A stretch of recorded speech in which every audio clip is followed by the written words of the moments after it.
Hello students, welcome to today video classroom. Subject basic computer skills. So this is a skill paper, AECC paper. Today topic computer memory. Computer memory. We have studied that there are majorly 4 components in a computer system. One is the input unit, storage unit, CPU, output unit. In previous video you completed input devices and output devices. Now we are going to discuss about what are the various storage units, how they are working. Here, what do you mean by computer memory? A memory is a place where data will be stored inside of the computer. అంటే కంప్యూటర్లో data ఎక్కడ store అవుతుంది, ఆ store అయ్యే ప్లేస్ని ఏమంటాం మనము computer memory అంటాము. కంప్యూటర్ మెమోరీ అంటాము. ఓకే, ఈ మెమోరీని 2 టైప్స్గా డివైడ్ చేస్తాం. ఒకటి primary memory, another one secondary memory. ఈ ప్రైమరీ మెమోరీని మెయిన్ మెమోరీ అని కూడా అంటాము. ప్రైమరీ మెమోరీని మెయిన్ మెమోరీ అని కూడా అంటాము. Primary memory is also called as main memory. So ఇక్కడ సింపుల్గా చెప్తాను, ప్రైమరీ మెమోరీ, సెకండరీ మెమోరీ అనే వర్డ్స్ ఎందుకు వస్తున్నాయి సార్ అంటే, ప్రైమరీ మెమోరీ అంటే ప్రధానమైనటువంటి మెమోరీ. ప్రధాన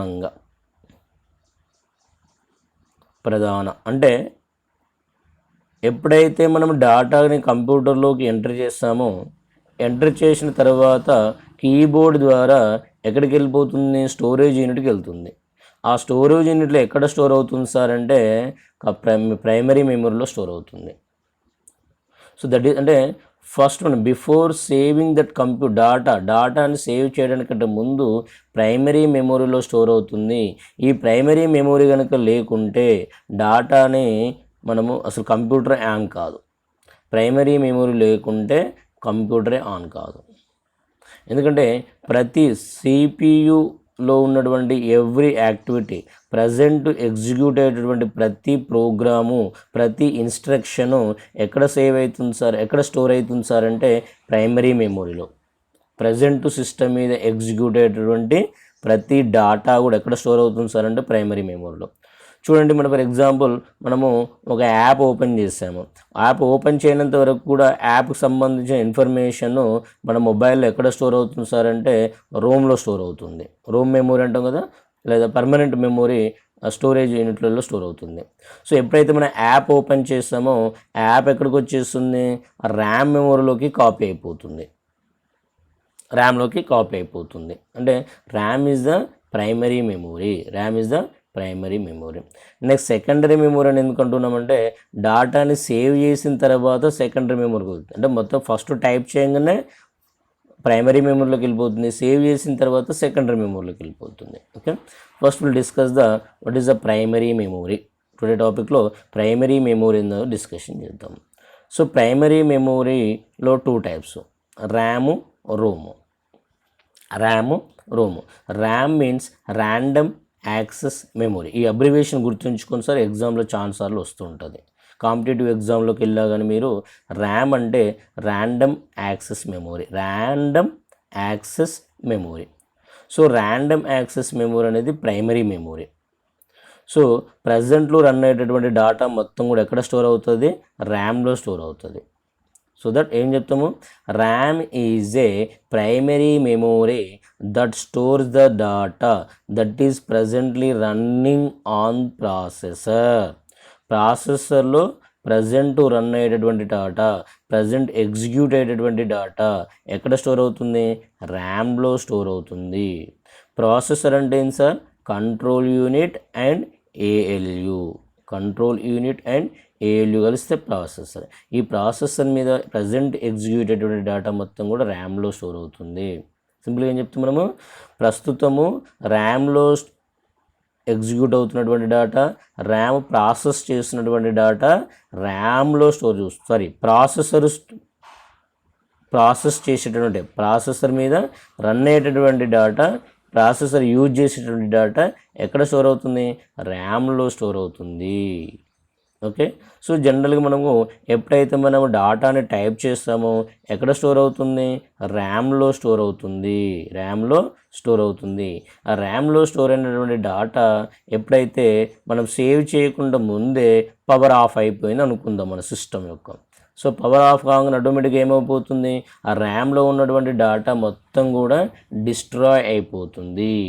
మళ్ళీ ఆన్ చేసిన తర్వాత, సిస్టమ్ ఆన్ చేసిన తర్వాత మనం ఈ పవర్ ఆఫ్ కావాలంటే ముందు ఉన్నటువంటి డాటాని అవైలబిలిటీ ఉంటుందా, ఉండదు. ఎందుకంటే మనం సేవ్ చేయలే కనుకంటే ర్యామ్లో ఉన్నటువంటి data temporary data. RAM store the data, that means the data in the RAM are available till the power supply is on. అంటే కంప్యూటర్ పవర్ సప్లై ఆన్ ఉన్నంత వరకు, అంటే కంప్యూటర్ ఆన్ ఉన్నంత వరకు మాత్రమే ర్యామ్లో డాటా ఉంటుంది. ఎప్పుడైతే ఫర్ ఎగ్జాంపుల్ మన మొబైల్ ఫోన్ ఉంది, మన మొబైల్ ఫోన్ స్విచ్ ఆఫ్ చేసినాం, అప్పుడు ర్యామ్ డాటా మొత్తం కూడా ఫ్రీ అయిపోతుంది. మన మొబైల్ ఫోన్ రన్నింగ్ ఉన్నంతసేపు ర్యామ్లో డాటా ఉంటుంది. గుర్తుపెట్టుకోండి, simple. The data in the RAM will be available till the power supply is on. That is important point. So whenever the power supply is off, automatically data from the RAM will be removed. So that RAM is a temporary memory, or you can say that volatile memory. Technical word volatile memory. So ikkada meer main ga gurtinchuvalasin vishayam RAM gurinchi. RAM is a random access memory that stores the data that is presently running on the processor. Next, second point, RAM is a temporary memory or volatile memory. Next, RAM means random. What do you mean by random, sir? అంటే computer మెమొరీలో డాటాని ఏ location నుంచి అయినా ర్యాండమ్గా access చేసుకోవచ్చు. So జనరల్గా మనం tape records చూసాము గతంలో. Tape records అంటే క్యాసెట్స్ ఉంటాయి. క్యాసెట్లో ఉన్న డేటా ఎలా ఉంటుంది, సీక్వెన్స్గా. అంటే మనకు లాస్ట్ సాంగ్ కావాలన్నా కానీ ఫస్ట్ సాంగ్ నుంచి లాస్ట్ సాంగ్ వరకు ఫార్వర్డ్ చేసుకుంటూ వెళ్ళి డైరెక్ట్ లాస్ట్ సాంగ్ మనము వ్యూ చూడొచ్చు. That is the sequence. అదే మన సిడీస్ వచ్చిన తర్వాత ఏం చేస్తాం, ఏ సాంగ్ అంటే ఆ సాంగ్ డైరెక్ట్ సెలెక్ట్ చేసుకుంటాం కదా, that is the direct access. Random access అంటే కూడా డైరెక్ట్గా ర్యాండమ్లీగా ఏ లొకేషన్లో నుంచి అయినా డాటాని రీడ్ చేసుకోవచ్చు. అంటే the data from RAM can be accessed randomly from any location. Next, ర్యామ్లోకి చూడండి, ఇప్పుడు మనము పవర్ సప్లై ఆఫ్ కాగానే ర్యామ్లో ఉన్న డేటా మొత్తం డిస్ట్రాయ్ అయిపోతుంది. ఎప్పుడైతే పవర్ సప్లై ఆన్ చేసిన తర్వాత మనం డేటా టైప్ చేయగానే ర్యామ్లోకి డేటా వస్తుంది. వచ్చి ర్యామ్లో ఉన్న డేటా స్క్రీన్ మీద డిస్ప్లే అవుతుంది. అంటే మనం ర్యామ్లోకి ఫ్రెష్ డేటాని ఇన్సర్ట్ చేస్తున్నాము, ర్యామ్లో ఉన్న డేటాని స్క్రీన్ మీద డిస్ప్లే చేస్తున్నాము. నెక్స్ట్, ర్యామ్లో ఉన్నటువంటి డేటా అంటే డిస్ప్లే చేస్తున్నామంటే రీడ్ చేస్తున్నాము, ఫ్రెష్ డేటాని రైట్ చేస్తున్నాము, మోడిఫై చేస్తున్నాము. That's why RAM is a read and write memory. RAM is a read and write memory. This is a RAM. So see mostly మెయిన్గా three points బాగా గుర్తుంచుకోవాలి. First one ఏంది, RAM stores data that is presently running on the ప్రాసెసర్లో present run అవుతున్నటువంటి డేటాని store చేసుకుంటుంది. Second point, RAM is a temporary memory or volatile memory. Next, third point, RAM is a read and write memory. ఈ 3 points మనము highlight చేస్తూ ఎగ్జామ్లో రాయవలసి ఉంటుంది. Okay, even competitive ఎగ్జామినేషన్లో పోయినప్పుడు కూడా ర్యామ్ గురించి క్వశ్చన్ అడిగితే RAM is a dash type of memory, లేదా which of the following is a volatile memory అంటాం. Volatile means temporary, non volatile అని వస్తుంది, that is a permanent. Volatile అంటే temporary memory. Okay, so that is about the RAM. Next, another primary memory is the read only memory. చూడండి, RAM అన్నప్పుడు random access memory. ఇక్కడ చాలామంది confuse అవుతారు. ROM అనగా కూడా ఏం రాస్తారంటే రీడ్ ఓన్లీ మెమొరీ కాకుండా ర్యాండమ్ ఓన్లీ మెమొరీ అంటారు. అది ఇక్కడ కూడా రీడ్ అండ్ యాక్సెస్ మెమొరీ అంటారు. కొద్దిగా కన్ఫ్యూజ్ అవుతారు. RAM random access memory. Rome read only memory. అంటే ఇక్కడ మెమొరీలో డాటా స్టోర్ అయ్యి ఉంది, ఆల్రెడీ డాటా ఫిక్స్డ్గా స్టోర్ అయ్యింది. ఈ ఫిక్స్డ్గా స్టోర్ అయిన డాటాని మనం ఓన్లీ రీడ్ చేయొచ్చు, బట్ ఫ్రెష్ డాటాని రైట్ చేయడానికి అవకాశం ఉండదు. That is the Rome. That is అంటే ఆల్రెడీ డాటా పర్మనెంట్గా స్టోర్ అయి ఉంటుంది, అందులో ఉన్న డాటాని మనం రీడ్ చేయొచ్చు, అందులో ఉన్న డాటాని మనం యూజ్ చేసుకోవచ్చు. కానీ మనం user cannot write the data into that రోమ్లోకి ఎలాంటి ప్రోగ్రామ్స్ కానీ డాటా కానీ రోమ్లో స్టోర్ చేయడు. మరి ఏముంటుంది సార్ రోమ్లో? మరి ఎందుకు మనం ఫ్రెష్గా మనం యూజరు ఇవ్వనటువంటి డాటా, యూజర్ ఇచ్చినటువంటి డాటా రోమ్లో స్టోర్ చేసుకున్నప్పుడు ఆ రోమ్ యొక్క యూజ్ ఏంటి, ఆ రోమ్ మెమొరీలో ఉన్న ఏం ప్రోగ్రామ్స్ ఉంటాయి సార్ అనేది ఒక డౌట్ వస్తుంది. సో ఫస్ట్ పాయింట్ ఏంటంటే ROM is a permanent memory. So it stores the micro instructions. అంటే కంప్యూటర్లో ఉన్నటువంటి ఎలక్ట్రానిక్ పరికరాలు ఎగ్జిక్యూట్ చేయడానికి, యాక్టివేట్ కావడానికి సమ్ సాఫ్ట్వేర్ అనేది అవసరం, సమ్ ప్రోగ్రామింగ్ అనేది అవసరం. దోస్ ప్రోగ్రామింగ్ని 0,1లలో రాస్తారు. That is the micro programs అంటారు. ఆ మైక్రో ప్రోగ్రామ్స్ ఎక్కడ స్టోర్ అవుతాయి సార్ అంటే రోమ్లో స్టోర్ అవుతాయి. ఎవరు డిజైన్ చేస్తారు సార్ అంటే ఆ హార్డ్వేర్ డివైస్ మ్యానుఫ్యాక్చరింగ్ చేసిన వాళ్ళు మాత్రమే స్టోర్ చేస్తారు, దాన్ని ప్రిపేర్ చేస్తారు. యూజరు ఆ దాంట్లో ఉన్నటువంటి డాటాని మాడిఫై చేయడానికి అవకాశం లేదు, ఎనీ ఫ్రెష్ డాటాని యాడ్ చేయడానికి అవకాశం లేదు.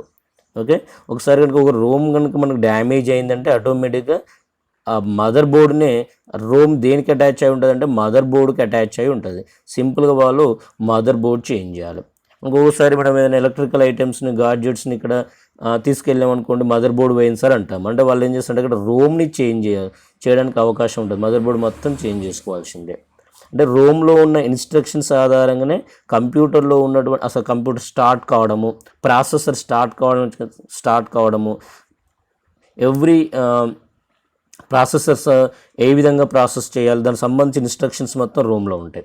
ఫర్ ఎగ్జాంపుల్ మనము ఒక రిఫ్రిజిరేటర్ పర్చేజ్ చేసినాం, అంటే ఫ్రిడ్జ్ పర్చేజ్ చేసినాం. సో దాంట్లో ఏ విధంగా ఏసీ కావాలి దానికి సంబంధించిన ఒక చిప్స్ ఉంటాయి, అవన్నీ రోమ్స్ అంటారు. వాటిని మదర్ బోర్డ్ ఉంటుంది, ఆ మదర్ బోర్డ్ మీద చిప్స్ ఉంటాయి.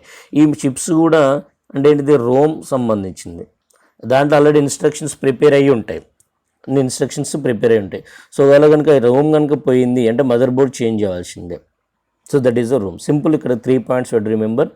The ROM is a permanent memory and the ROM stores the micro programs only. అంటే మరి మైక్రో ప్రోగ్రామ్స్ దేనికి యూజ్ చేస్తారు? These instructions activate all the circuits in the కంప్యూటర్లో ఉన్నటువంటి సర్క్యూట్స్ అన్నిటిని కూడా యాక్టివేట్ చేస్తుంది. So ROMs can be written only at the time of manufacturing. అంటే రోమ్స్ కెన్ బి అంటే రోమ్లో ఉన్నటువంటి డాటాని మ్యానుఫ్యాక్చరింగ్ చేసే టైంలో మాత్రమే ఫ్రెష్ డాటాని యాడ్ చేస్తారు programs. So it is not possible to write any fresh data to ROM. అంటే సింపుల్ కూడా ROM is a permanent memory, ROM is a read only memory, it is a permanent memory, it stores micro programs. It is a permanent memory, it stores micro programs.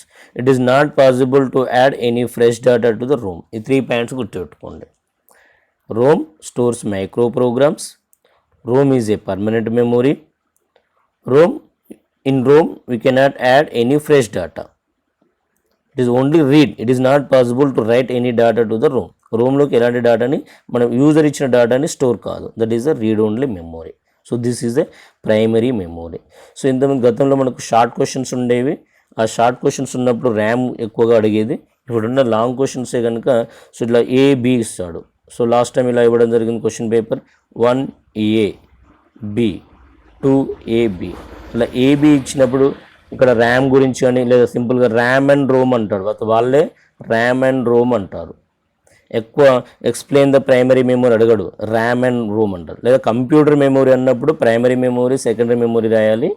జనరల్గా only RAM and Rome గురించి మాత్రమే అడగాలనుకుంటే RAM and Rome అంటారు.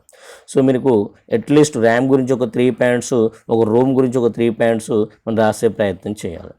In the next class we will see the secondary memory.